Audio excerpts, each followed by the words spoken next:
Resident Evil 3 Nemesis released September 22, 1999, developed by Capcom. Out of the series, this one is probably my favorite, with the remake of the first game slightly behind it. Resident Evil 3 takes place just 2 months after the mansion incident, and it begins one day before Resident Evil 2.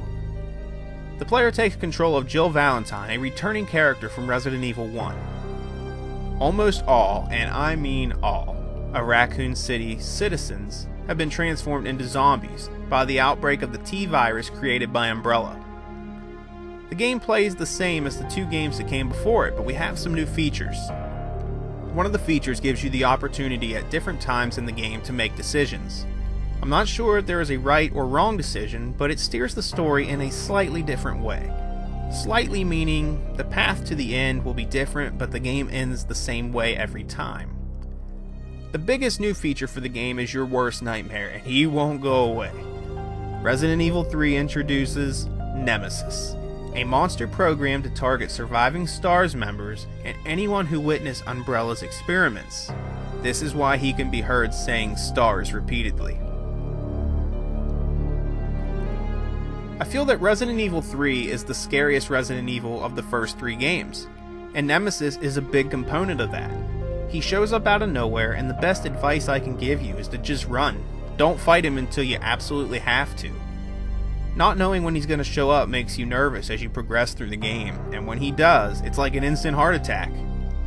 Also, the fact that you most likely are the only one alive, it's terrifying. So this game you get to see a lot of Raccoon City, where in Resident Evil 1 you were confined to the mansion for the majority of the game, and in Resident Evil 2 you got a taste of Raccoon City, with exploring the police station, a few streets, and the sewers. In Resident Evil 3, you explore uptown, downtown, the police station, the city hall, the clock tower, the hospital, Raccoon Park, and more. Resident Evil 2 and 3 actually mesh together. Supposedly you can see the burning truck from the beginning scene of Resident Evil 2 in Resident Evil 3. But the thing I find to be the best is Brad Vickers is a STARS member, and actually flew the helicopter at the end of Resident Evil 1.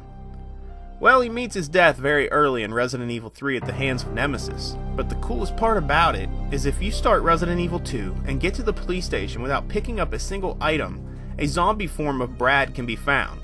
So this is leading us to know that the first encounter with Nemesis in Resident Evil 3 happened before the crash at the beginning of Resident Evil 2.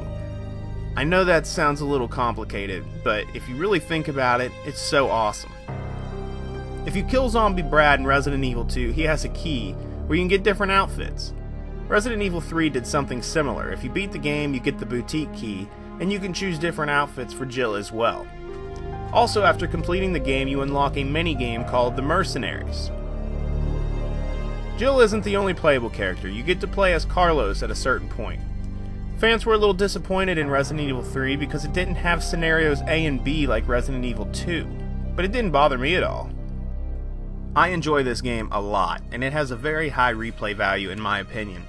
Check it out. You can get it for PlayStation 1, also on PlayStation 3. If you go to the PlayStation Store, you can find it. It's also on Sega Dreamcast, Nintendo GameCube, and Microsoft Windows.